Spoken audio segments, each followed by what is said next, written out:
Hola, buenos días. Como vamos a ser muy poquita gente, pues vamos a hacerlo de una forma lo más dinámica posible. Y tú, como eres usuario del producto, si tienes cualquier pregunta, interrumpes y como estamos en familia, vamos a hacerlo lo más dinámico posible, ¿vale? Inicialmente, ¿qué es Siglo CD? Siglo CD es un sistema contra drones que actualmente está en funcionamiento en la Ciudad de Madrid, no Comunidad Autónoma, Ciudad de Madrid, y durante los 3 próximos años se va a extender aproximadamente a 40 capitales de provincia. Sistema que por parte de Policía Nacional más o menos lo administra el área de telecomunicaciones, y como usuarios finales pues lo tienen tanto en el Congreso de los Diputados, en el Senado, Jefatura Superior de Madrid y no sé cuántos más. Entonces, ¿quiénes somos? Pues bueno, estamos dentro de la Secretaría de Estado de Seguridad y es la subdirección conocida como la Subdirección de Velda, porque tiene un nombre tan largo que es la Subdirección General de Sistemas de Información y Comunicaciones para la Seguridad. ¿Qué se hace en este gran desconocido? Y cuando preparéis cualquier curso de ascenso, cada vez que salga una pregunta en el test que diga ¿quién gestiona tal base de datos? Lo más probable es que sea esta subdirección. ¿Quién gestiona algo de telecomunicaciones? Lo más probable es que sea esta subdirección, independientemente de que Policía Nacional tenga el área de telecomunicaciones y Guardia Civil tenga su servicio de telecomunicaciones. A partir de ahí, dentro de lo que es la subdirección general, pues podemos dividirlo en dos grandes grupos. Por un lado, hablando vulgarmente, todo lo que tiene que ver con informática, todo lo que tiene que ver con bases de datos que sean comunes para fuerzas y cuerpos de seguridad, y todo lo que tenga que ver con las comunicaciones. Respecto a comunicaciones se lleva por un lado SIRDE, hola Diego, y por otro lado, que también lo conocéis porque pertenece al área de telecomunicaciones, SITEL, más las comunicaciones unificadas, aunque los contratos están delegados, pero el expediente se realiza desde la subdirección. A partir de ahí, pues bueno, soy el encargado de SIRDE, del área de N+D y del departamento de drones y contradrones. Esto es lo que ya se ha explicado, los diferentes proyectos que hay. Entonces, otra de las partes que es de la que se está haciendo cargo Juan Carlos es todo el tema de fronteras inteligentes, y ahora la otra de las partes que Miguel Tesorero, que creo que también le conocéis, se está haciendo cargo de lo que tiene que ver todo con las bases de datos de asilo. A partir de aquí, bueno, como sois policías nacionales, el primer dron que tienen los fuerzas y cuerpos de seguridad en España lo tiene Policía Nacional desde el año 2008, que fue un helicóptero que adquirió el área de sistemas especiales, actual Jefatura de Sistemas Especiales. O sea, ya desde el 2008 se empieza a trabajar con lo que son drones. A partir de ese momento, posteriormente, creo recordar que fue en el 2014, el DAO decide que las competencias de drones pasen al servicio de medios aéreos en todo lo que es referente a la operativa, y por otro lado decide que todo lo que tenga que ver con las técnicas pase al área de telecomunicaciones. En el año 2016 se realiza un informe en el cual ya se empieza a ver la potencial amenaza que pueden ser los drones comerciales contra la seguridad pública, y desde la DAO deciden que, aunque los proyectos iniciales se habían hecho en la Jefatura de Sistemas Especiales, que todas las competencias pasaran al área de telecomunicaciones. A partir de ahí empieza a crecer exponencialmente todo el tema de drones, y tenemos 3 actores involucrados en Policía Nacional. Por un lado, la UPEC, con la Policía Aeronáutica, donde se ocupa, como si dijéramos, de todas las relaciones. Es el enlace único que tiene Policía Nacional con AESA. Por otro lado, el área de telecomunicaciones, que sois los encargados de distribuir todos los sistemas antidrones para todos los eventos, y por otro lado, el servicio de medios aéreos, que son los encargados de volar los drones en todos los eventos, y creo que operativamente también están utilizando los sistemas contra drones, aunque también requieren mucho los servicios de sistemas especiales. Cuando empezamos a desarrollar este proyecto, lo primero que hay que preguntarse es ¿qué es un dron? Pues un dron es muy difícil de definir, dificilísimo, o sea, porque tenemos por un lado, bueno, como no hay puntero señalo, en la parte de arriba es un dron, pero es más grande que un avión, y en la imagen de abajo podéis ver el Black Hawk, que es probablemente el dron más pequeño que existe a día de hoy en el mundo. Pesa 18 gramos y tiene 12 centímetros de longitud. Es espectacular, se puede ir solito a 2,5 kilómetros, prácticamente no se oye. Es espectacular y lo están utilizando tanto muchos ministerios de defensa como muchos, vamos a decir, Home Office, muchos ministerios del interior. Siguiente pregunta, ¿a quién y qué es lo que queremos proteger? ¿Y dónde es lo que vamos a querer proteger? Porque hay multitud de escenarios. Y aquí es lo que me gusta hacer, la primera distinción. Lo que es, el espacio aéreo es competencia del Ministerio de Defensa y la seguridad nacional es competencia del Ministerio de Defensa. ¿Por qué el Ministerio del Interior ha desarrollado sistemas contra drones? Porque las competencias del Ministerio del Interior es la seguridad pública.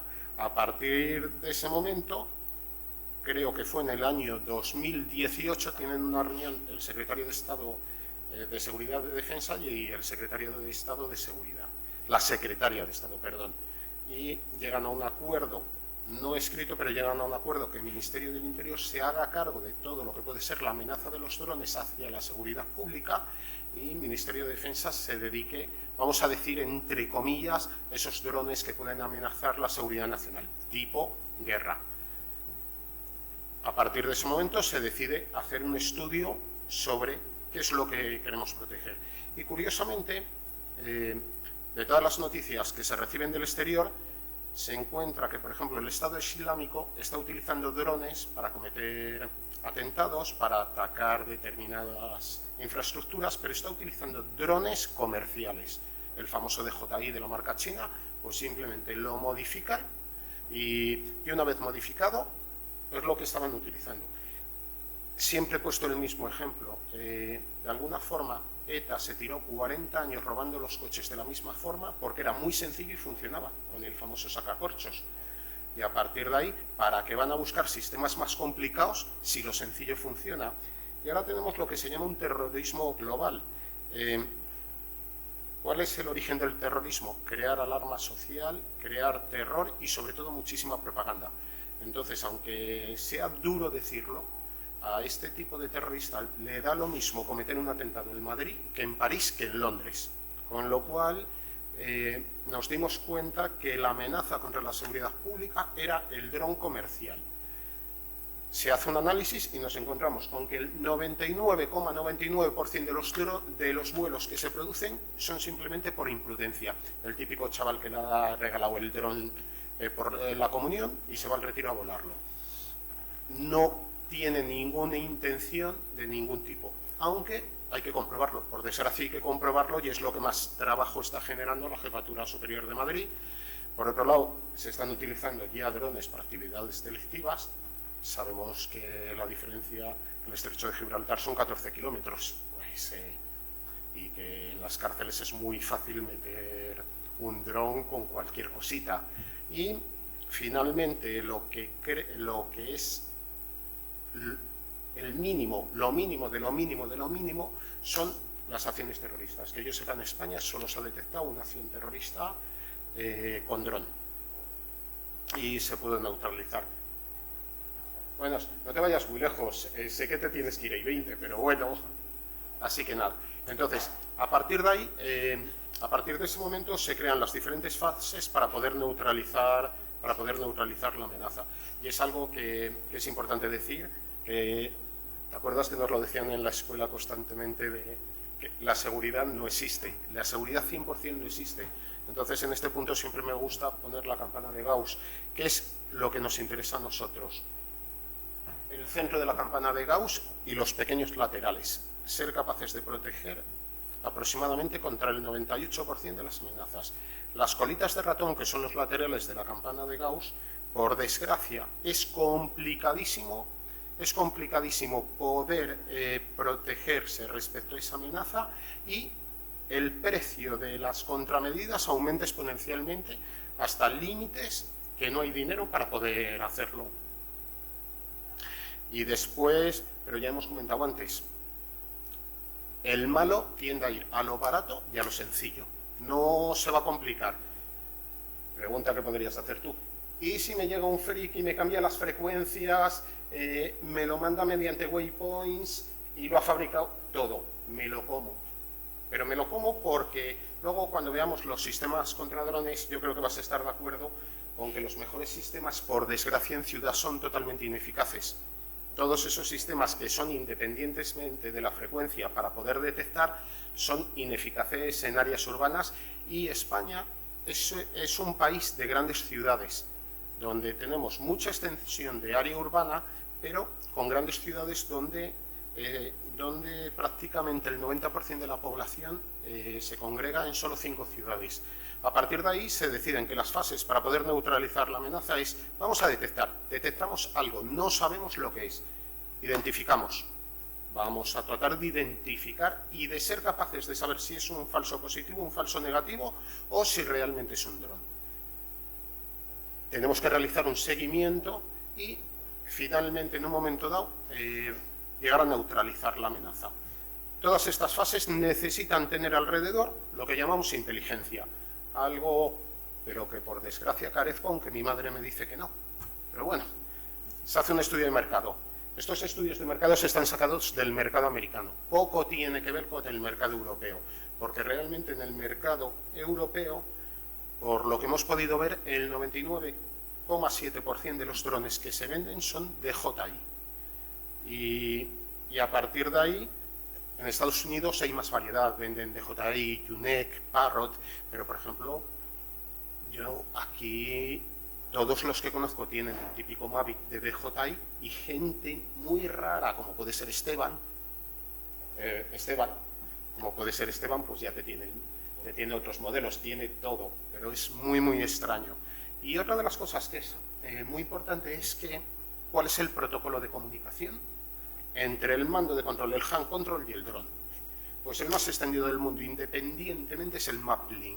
Hasta los frikis que se hacen el dron en casa suelen utilizar el MapLink. ¿Por qué? Porque es muy sencillo de utilizar y está muy extendido. Hay algunos que van más allá y ya nos utilizan Arduinos, que ya lo programan en C y demás. Nos lo comemos. Como nos encontramos con un tipo de esos, nos lo comemos. Por suerte, los frikis no suelen ser malos. Aproximadamente entre el año 2016 y 2018, pues nos recorrimos el mundo buscando soluciones de sistemas contra drones. ¿Y a qué resumen llegamos? Todas son soluciones mágicas, mi solución es la mejor del mundo y lo que tú necesitas yo lo tengo. Conclusión: no existen soluciones globales, no hay ninguna solución que sea mejor que la otra, y sobre todo las soluciones las tenemos que adaptar al escenario en el cual estemos trabajando. Y después hay otra de las cosas que por desgracia en Europa es importantísimo, que es el dinero. La economía, por definición, es la ciencia de los bienes escasos. No tenemos muchísimo dinero para poder desarrollar los proyectos que nos gustarían. Y entonces tenemos que hacer lo de antes de la campana de Gauss: seguridad versus inversión. Y algo que es importante, al final, creo que lo vamos a ver, vale. Al final decidimos que teníamos que huir de soluciones standalone, soluciones propietarias, porque la solución propietaria al final nos va a crear una servidumbre que no vamos a poder garantizar su funcionamiento durante mucho tiempo. Y al final lo que decidimos hacer, que lo veremos más adelante, es hacer como una especie de puzzle. Coger lo mejor de cada sistema, tratar de integrarlos, y una frase que está ahora muy de moda, que es la interoperabilidad, hacer sistemas interoperables. A partir de ese momento, ¿qué es lo que necesitamos de los detectores? Nos respondimos todas esas preguntas. ¿Cuántos sensores necesita? ¿Qué cobertura tiene el sensor? ¿Qué tipo de sensor? ¿El sensor es capaz de detectar enjambres? ¿No es capaz de detectar enjambres? ¿Es capaz de diferenciar un dron autorizado de un dron no autorizado? Etcétera, etcétera. Hicimos un estudio de mercado. Neutralizadores. Me gusta llamarlos neutralizadores y no, como vemos muchas veces, inhibidores, porque aunque el inhibidor sea el sistema de neutralización el más extendido a día de hoy, no es el único sistema de neutralización que existe.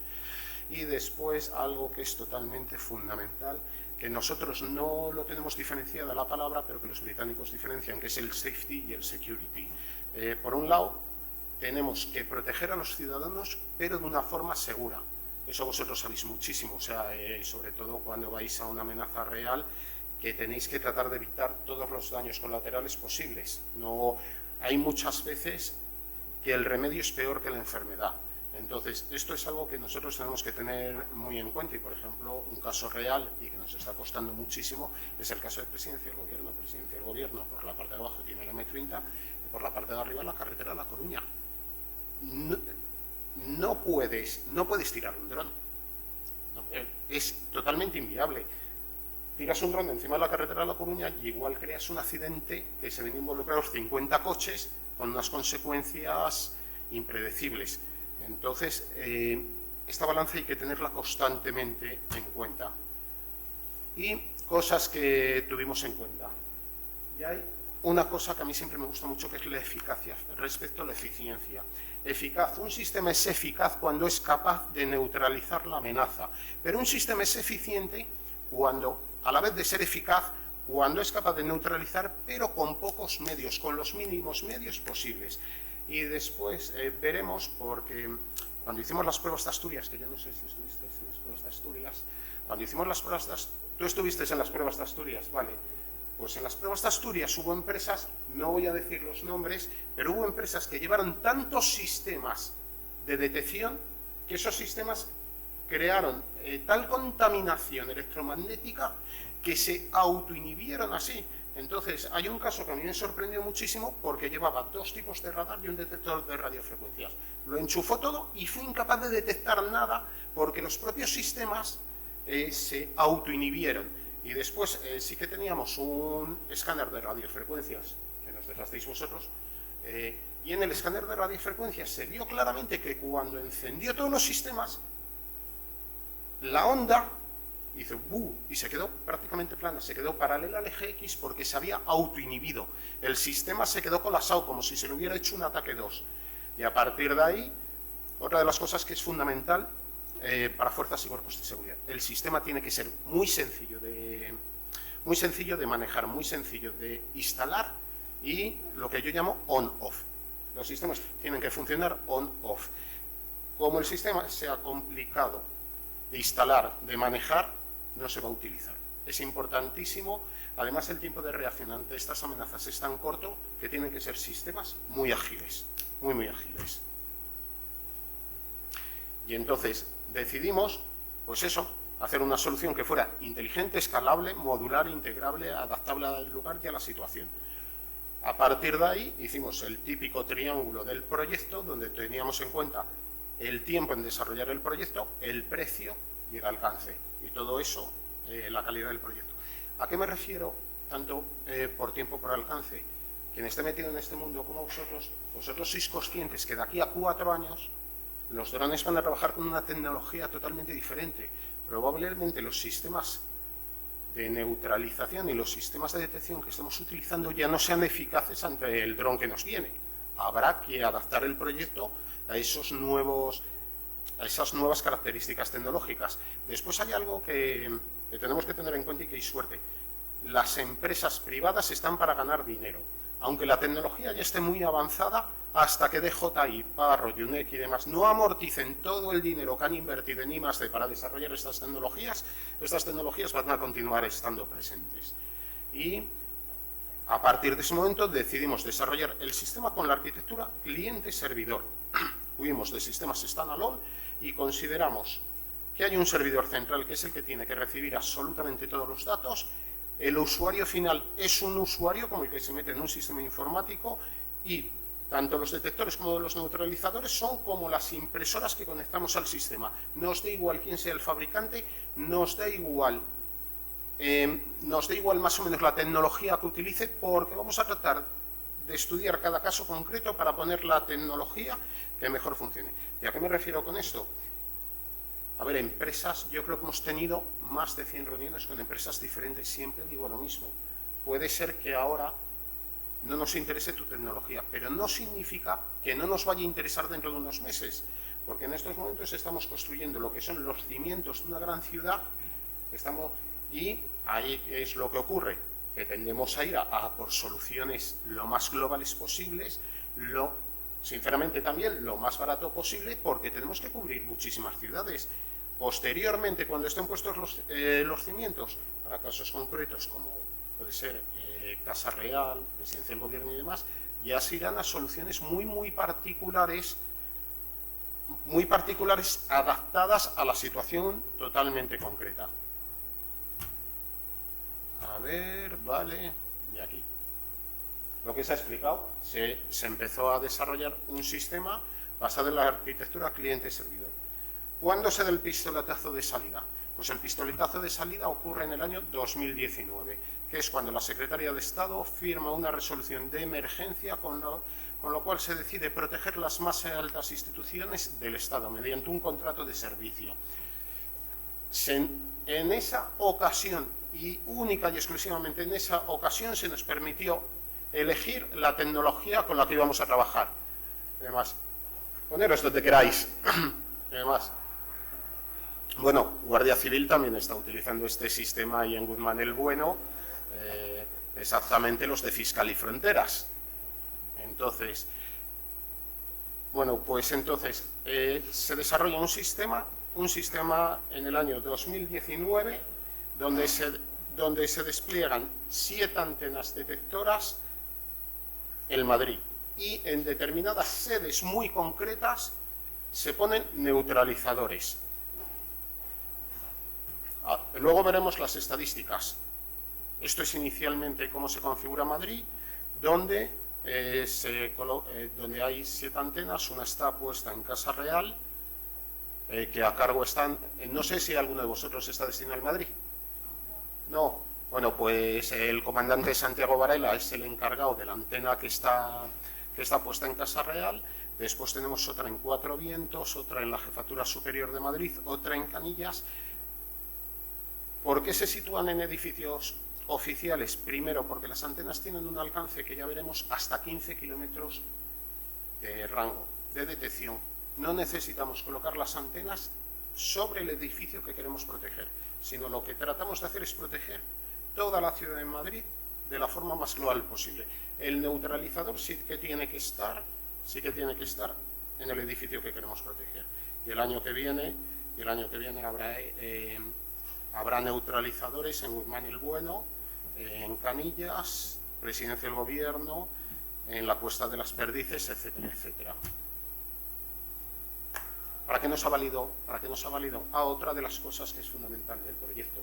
No hacemos distinción respecto a quién le damos acceso a poder ver las antenas. Entonces, todos los usuarios, que en estos momentos es Ministerio de Defensa, Policía Nacional, Guardia Civil, Casa Real, Presidencia del Gobierno, los de las Costas de las Perdices y demás, absolutamente todos pueden ver todos los detectores de una forma más o menos global.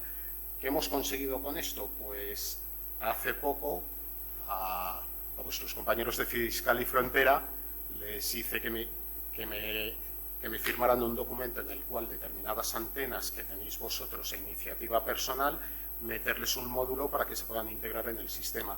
Y otra de las cosas que se hizo fue lo que llamamos un mapa de calor. El mapa de calor, las zonas rojas son las zonas donde más ha volado en Madrid. Lo más rojo es el Parque del Retiro, que es donde vuela todo el mundo, por desgracia. Pero esto nos ha permitido encontrar zonas negras para, ahora que que continuamos con el proyecto adelante, poderlo continuar. Ya que estáis vosotros, esto es la fase 1, la fase 2, ya el contrato ya pasaba a Abogacía del Estado, y hay una diferencia que es muy importante respecto a los sistemas que habéis pedido Policía Nacional y los que ha pedido Guardia Civil.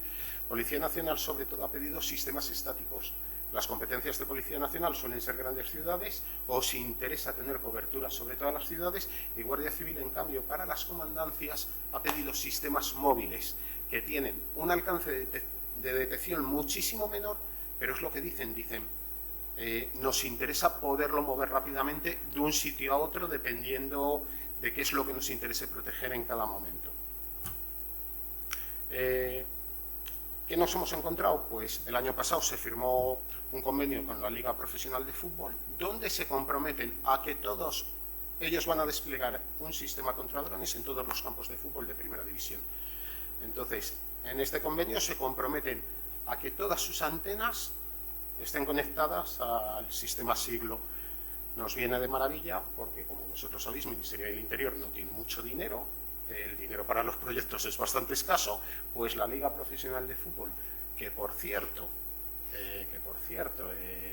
el director de seguridad de la Liga Profesional de Fútbol es un estado de Policía Nacional, pues si entre ellos se lo cuecen todo, y demás. Y por cierto, el nuevo director de seguridad de Iberdrola es un coronel vuestro. Así que bueno, pues bueno, al final nos encontramos con que hemos hecho un convenio con la Liga Profesional de Fútbol. Todas las detecciones que vienen de sus antenas llegan, y este sistema, de una forma relativamente sencilla, vuelvo a repetir que estamos poniendo los cimientos, y gracias a la colaboración, vamos a decirlo abiertamente, de DJI con su Aeroscope, que nos permite detectar todos los drones de DJI, a día de hoy el sistema también es capaz de detectar los drones de Parrot. Los drones de Parrot no son muy difíciles, lleva un protocolo Wi-Fi abierto y demás. También nos permite detectar drones de UNEC, en cuales estamos ahora un poquito perdidos con los de Autel, que por cierto he visto por ahí que tenían el... Hola, ¿cómo estás? Hacía muchísimo tiempo que no te veía. Determinados tipos de drones que llevan determinados protocolos muy específicos, pues todavía no somos capaces de detectarlos, pero todo se andará.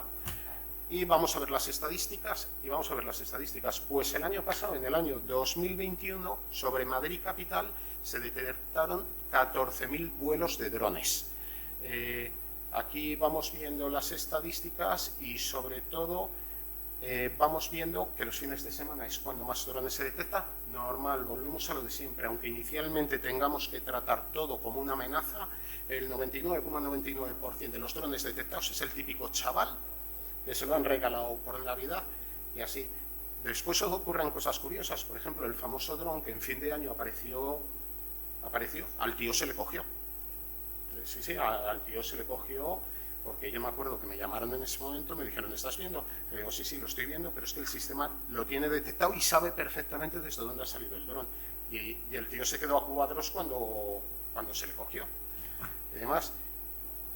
Y bueno, y más o menos este es el sistema siglo. En los 3 próximos años se va a desplegar sobre unas 40 provincias, y a partir sobre unas 40 provincias, por parte de Guardia Civil va a tener unas 60 maletas móviles y demás. No he entrado, como creía que iba a haber mucha gente que no es del sector, no he hablado de los sistemas detectores, ni he hablado de cómo funciona el sistema, porque entre nosotros creo que no debe haber problema en saberlo, pero es algo que una de las cuestiones fundamentales de la seguridad es lo que llamamos proteger el medio. Los medios técnicos hay que protegerlos. Cuanto menos se sepa sobre ellos, más eficaces van a ser. Y de eso vuestra gente de la UCO, los gatos de la UCO y del GAO saben mucho, y la gente de sistemas especiales y la UCAO también saben mucho. Y nada, y este es el sistema siglo, y ahora, como hemos quedado que lo vamos a hacer lo más rápido posible para irnos a tomar una cervecita cuando pase la hora del Ángelus, nos vamos directamente a por la segunda, que son las comunicaciones de emergencia del Estado. Nos vemos.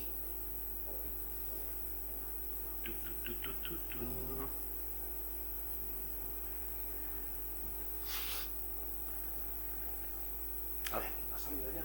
Vale, perfecto. Vamos a ver. Cuando me fui a Secretaría cuando me destinaron a Secretaría de Estado, al principio me sorprendió muchísimo lo que era SIRDE, porque realmente me acuerdo que cuando estaba en sistemas especiales a mí lo único que me preocupaba era apretar un botoncito, poder hablar y se acabó. Y no entendía por qué el área de telecomunicaciones de Policía Nacional tiene tanta gente destinada a esto, y el servicio de telecomunicaciones vuestro, el de Manuel Izquierdo, tiene, bueno, no tanta, tiene menos, pero tiene mucha gente dedicada a esto. Entonces, y sobre todo cuando entras en lo que son las comunicaciones de emergencia, pues resulta que me encuentro con una oficina donde ¿cuántos somos, Javi? ¿10? ¿8? Vale, somos menos de los que pensaba, donde somos 8 personas, contando a Eduardo Bernabéu sin contarle. Contándole, vale. Bueno, pues entonces en la oficina SIRDE somos 6 guardias civiles, un policía nacional y un ingeniero de telecomunicaciones, vale. Y por otra parte, como Telefónica, que es la adjudicataria del contrato, tiene 60 personas en exclusividad dedicado a este proyecto, y como Airbus, que la tecnología es propietaria de Airbus, tiene muchísima gente dedicada a este proyecto. Pues la explicación es muy sencilla, lo dice el propio nombre: comunicaciones críticas, comunicaciones de emergencia. Cuando el resto de comunicaciones se cae, SIRDE tiene que continuar funcionando. Entonces, por ejemplo, el Madrid, cada vez que hay un partido del Bernabéu, como trates de hablar, es totalmente imposible. SIRDE continúa funcionando. Y, aunque parezca increíble, este es el proyecto más caro del Ministerio del Interior. Es un contrato que le cuesta 90 millones de euros al Ministerio del Interior anuales, y cada contrato son de 340 millones de euros. ¿Qué es lo que se ha hecho? Desplegar una red de comunicaciones totalmente paralela a las redes comerciales. ¿Qué problema nos encontramos a día de hoy? Y lo siento, Diego, que estés aquí delante. SIRDE lo comparo siempre con las televisiones Philips antiguas, estas que no la veíamos, le dábamos el golpe encima y volvía la imagen. Televisores de blanco y negro que si la tecnología no hubiera cambiado, continúan funcionando, no se rompían nunca y funcionaban maravillosamente bien. SIRDE es lo mismo. SIRDE ha sido una tecnología Tetrapol que durante 20 años ha funcionado muy bien, nos ha permitido podernos comunicar en situaciones de emergencia, pero por desgracia es una tecnología que ya está obsoleta, solo tiene 12,5 kilobytes de ancho de banda, solo nos permite comunicar voz, no podemos comunicar datos, y eso es lo que ha hecho que en estos momentos y de una forma muy rápida queramos dar el salto al LTE, pero privado, una red privada de LTE. Bueno, esto ya lo he explicado. SIRDE tradicional. Ay, ¿por qué? Joder, qué curioso. Me cambio aquí. Vamos a darle otra vez.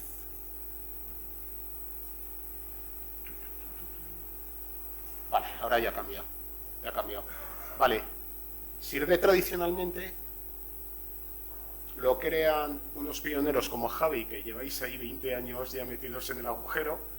¿Cuántos años llevas, Javi? ¿20 o 22? 20. Vale. Pues llevan ahí.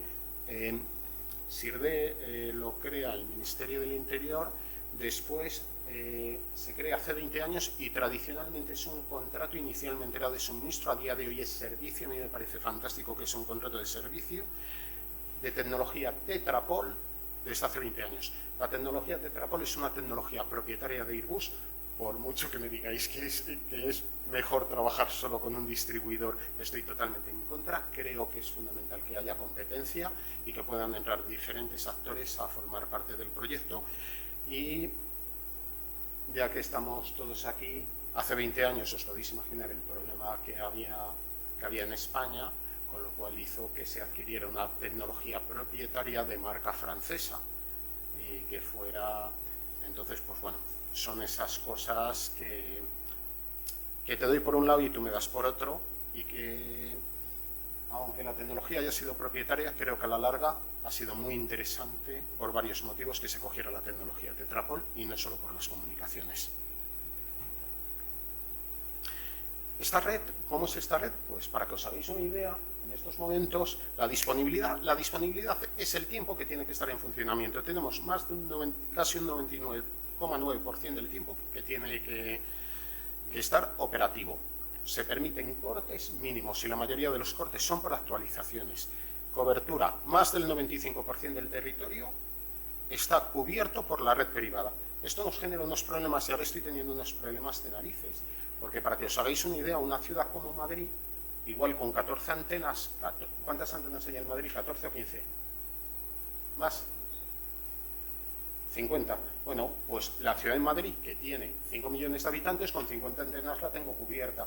Pues ahora, por ejemplo, en la zona del Pirineo, continuamos poniendo antenas para que haya cobertura de red privada, donde igual hay 3 comunicaciones únicas y exclusivamente. Algún montañero perdido, va vuestra patrulla, pero esa patrulla tiene el mismo derecho a comunicar que el policía o el guardia civil que está destinado en Madrid. Y entonces, al final, como hemos comentado antes, España es un país de grandes ciudades. Hacer una red privada sobre grandes ciudades sería relativamente fácil, pero al final, por desgracia, yo creo que todo el mundo tiene derecho a poder comunicar en situación de emergencia. ¿Qué más tiene SIRDE? 71 terminales. A día de hoy, el único modelo que tenemos en el mercado es el TPH 900. No sé por qué solo hay un terminal en estos momentos en activo, y más de 1.500 estaciones base. Para que os hagáis una idea, las estaciones base son como las GPS de telefonía. Hay 114 centros operativos. Más. ¿Qué significa esto? Desde que un ciudadano coge el teléfono y llama al 091 o al 062, y a día de hoy a muchos 112, eso ya forma parte de lo que es la red SIRDE. Todas las salas de Policía Nacional, todas las salas CIMAC y todas las salas de Guardia Civil forman parte del contrato SIRDE. Hasta las sillas, o sea, hasta donde se reciben las llamadas, hasta las sillas forman parte del contrato SIRDE. Y entonces SIRDE no solo engloba las comunicaciones, sino engloba todo lo que es la recolección de la llamada, que va a una herramienta que se llama Seneca, que es de mando y control, hasta que se resuelve el incidente. Curiosamente, somos uno de los países del mundo que menos tiempo de reacción tiene, o sea, porque en Seneca también se mide exactamente el tiempo desde que se recibe la llamada hasta que se resuelve el incidente. Pues estamos muy por encima de países que presumen muchísimo de tener unos servicios de emergencia pioneros. Estamos resolviendo unos incidentes a una velocidad brutal. Y después hay algo que yo creo que es muy importante. Durante los 2 primeros meses de pandemia se pudieron gestionar entre Policía Nacional y Guardia Civil más de 4 millones de incidencias. En informática es lo que llamaríamos un ataque 2. La gente llamaba porque estaba muerta de miedo de lo que estaba pasando. Pues se pudieron resolver más de 4 millones de incidentes en 2 meses. Si dividimos entre 60, sale una burrada de llamadas. O sea, durante esa época, independientemente de la cantidad de gente que estaba de baja, se pudieron resolver 4 millones de incidentes. ¿Cuándo es fundamental la red de emergencia? Cuando no pasa nada, no necesitamos SIRDE. De hecho, ahora yo miro aquí la cobertura, estamos teóricamente en el centro de Galicia, y tengo cobertura más que de sobra, o sea, podría llamar sin ningún problema. Pero, ¿cuándo necesitamos? Pues, por ejemplo, en la boda de Su Alteza, hubo unos desplazamientos que yo creo que prácticamente el 90% de Policía Nacional y Guardia Civil estuvo en Madrid. Cuando los atentados, el terremoto de Lorca, grandes manifestaciones, lo más reciente fue el volcán de La Palma. En todos esos momentos, las comunicaciones de emergencia han funcionado. Y es por lo que el Ministerio del Interior paga tantísimo dinero por este proyecto. ¿Quién lo está utilizando? Policía Nacional, Guardia Civil, Casa de Majestad del Rey, Presidencia del Gobierno, la UME decidió que quería utilizar este sistema. La Armada hemos tenido ya reuniones con ellos y quieren utilizar también este sistema. Y, como hemos comentado antes, SIRDE va desde que se llama hasta que se resuelve la incidencia. Y es que quiero ir rápido porque, vale, esto es donde ya vamos a empezar a hablar de lo interesante. ¿Por qué vamos a cambiar? Y esto no es una evolución, esto va a ser un cambio absoluto. Entonces, en estos momentos tenemos una calzada romana que funciona muy bien, pero que la circulación es muy escasa, es SIRDE, solo podemos transmitir voz. A día de hoy ya existen autovías, que es la tecnología LTE. ¿Qué problema tiene la tecnología LTE? Que no está adaptada a las llamadas grupales. No podemos hacer llamadas de grupo con la tecnología LTE. Ha habido que adaptarlo. ¿Qué otro gravísimo problema es con la tecnología LTE? El ancho de banda. El Ministerio ahora ha llamado de transformación digital, que cambia de nombre cada 2×3, nos da muy poco ancho de banda a la Administración Central para las comunicaciones de emergencia. Tenemos que hacer una cosa que es lo que se llama simulcast, que es gestionar ese ancho de banda para poder para poder transmitir el mayor número de personas a la vez y llamadas grupales. Esto en LTE no existía. ¿Quiénes fueron pioneros en Europa? Pues fueron pioneros en Europa en tratar de desplegar la tecnología LTE. Gran Bretaña sacó un proyecto de 2 billones de libras. 2 billones británicas, no las europeas, pero 2 billones de libras, lo han tenido que echar para atrás. Y Finlandia siempre es pionero en todo este tipo de cosas, que también lo ha rechazado, lo está retrasando mucho. Y en tercer lugar estamos nosotros, que ahora os comentaré, porque estamos en una posición muy avanzada y para el año que viene vamos a empezar ya el despliegue LTE inicialmente en la provincia de Alicante. ¿Por qué Alicante? Porque aunque parezca increíble, entre policías nacionales y guardias civiles hay más de 2.000 efectivos en Alicante. Vosotros tenéis una de las mayores comandancias que hay en España y Policía Nacional no tiene jefatura superior, pero tiene una provincial y hay más de 2.000 policías y guardias civiles. ¿Qué nos va a permitir la tecnología LTE? Transmitir lo que podemos decir datos, banda ancha de datos. En un momento dado va a poder ser interesante. Vamos a ver qué nos dice protección de datos, pero con las bodycams directamente vamos a poder captar a una persona, vamos a poder escanear DNIs, vamos a poder hacer OCR sobre matrículas, vamos a poder mandar vídeo. No todo el vídeo que queramos, pero se va a poder enviar vídeo. Y sobre todo se va a mandar también voz en alta calidad. ¿Qué es lo primero que hemos pedido? Que cumpliera el estándar 3GPP. El estándar 3GPP es un estándar de las comunicaciones. ¿Y por qué pedimos que cumpla el estándar? Para que puedan competir diferentes actores. Hace 2 años lanzamos un RFI, es como una consulta de mercado, y solo nos han contestado 5 empresas. Airbus, Nokia, Ericsson, Huawei y Motorola, es verdad, y Motorola, gracias Diego, y Motorola. Pues llevamos más de un año haciendo pruebas con esas 5 empresas para ver cómo es la tecnología LTE. Hace 6 meses os prometo que hubiéramos abandonado el proyecto, porque no funcionaba. En los últimos 6 meses ha habido un cambio que es radical, y de hecho vinieron los belgas a ver el proyecto la semana pasada y no se creían en el estado en el que estábamos, porque el acuerdo que tenemos con Telefónica es de aquí a 2 años tener desplegadas unas 1000 estaciones base de banda privada a lo largo del territorio nacional. Y volvemos, ¿qué problema nos encontramos? Primero, Tetrapol no lo podemos apagar de la noche a la mañana, entonces necesitamos que haya una pasarela entre esa calzada romana y la autovía que estamos construyendo, que sea compatible la tecnología Tetrapol con la nueva tecnología LTE. No podemos dar a un patrullero 2 terminales, uno que funcione en LTE y otro que funcione con Tetrapol. Casi me cargo el micrófono. Tenemos que dar un único terminal que sea capaz de hacer roaming entre las diferentes tecnologías según las necesidades.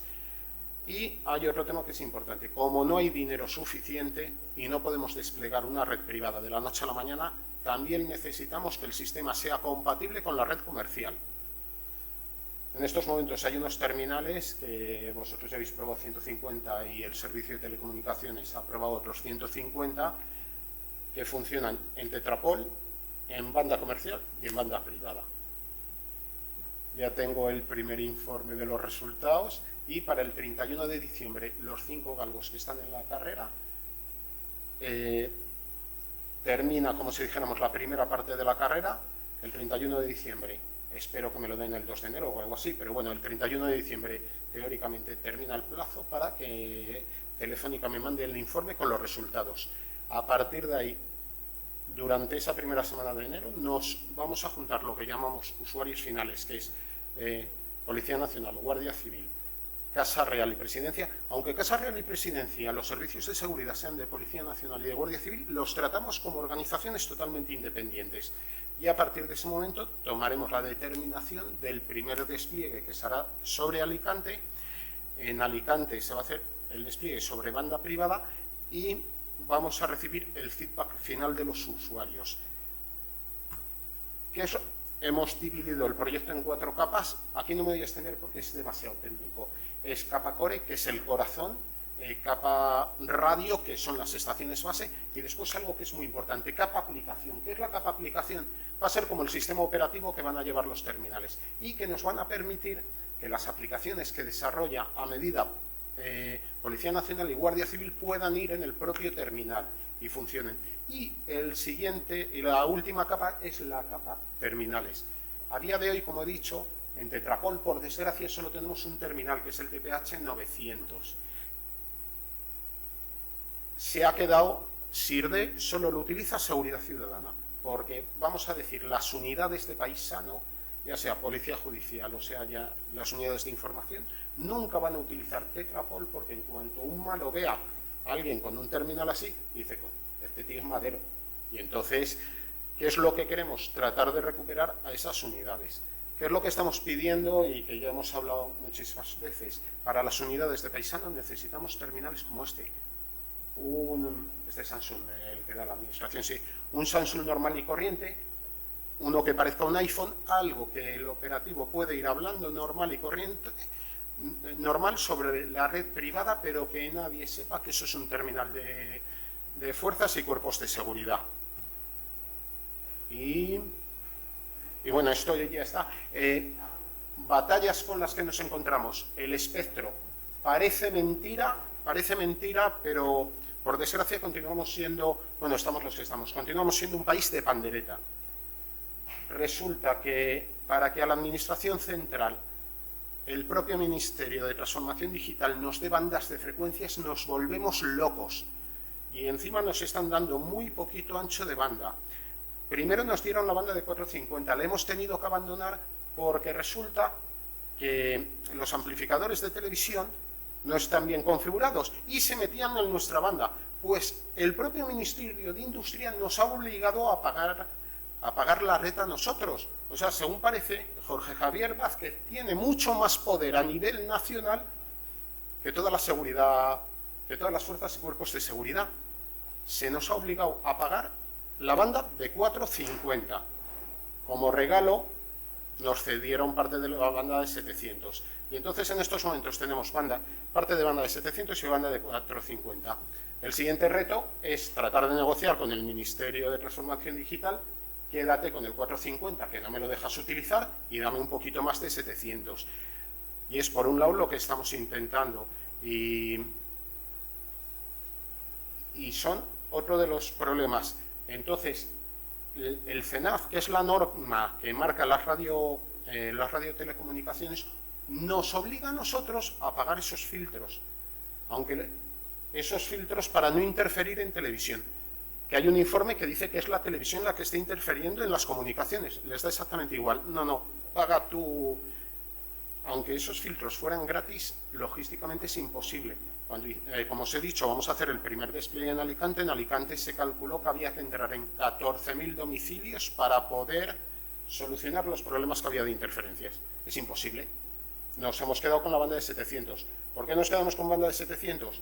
Porque como el CENAF obliga a los operadores de telefonía móvil a solucionar estos problemas, pues a ellos sí que les interesa solucionarlos, porque nos están cobrando mensualmente por internet, por el teléfono móvil y demás, yo creo que de media 50 euros por domicilio. Nos hemos ido a una banda muy cercana a la de telefonía móvil y son los propios operadores, no por altruismo, sino por intereses particulares, los que nos están ayudando a solucionar estos problemas.